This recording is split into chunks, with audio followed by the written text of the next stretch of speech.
This is a short video how to flare 1/8 inch tubing. This is the cutter that would cut it square. So you would simply insert one length of Teflon tubing into the cutter, press down, cuts the tubing.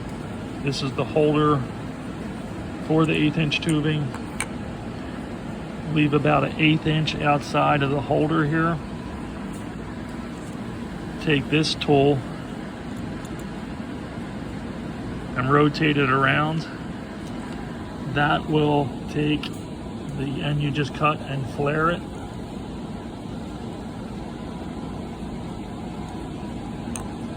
It may help if you use a heat gun to warm up the tubing, make it a little bit softer, but in the end, you're left with a flared fitting.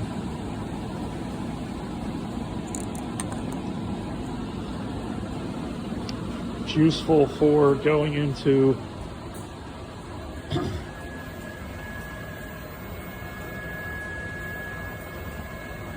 some diluter heads. So that's how we flare 1/8 inch fittings. Well, 1/8 inch tubing, Teflon tubing.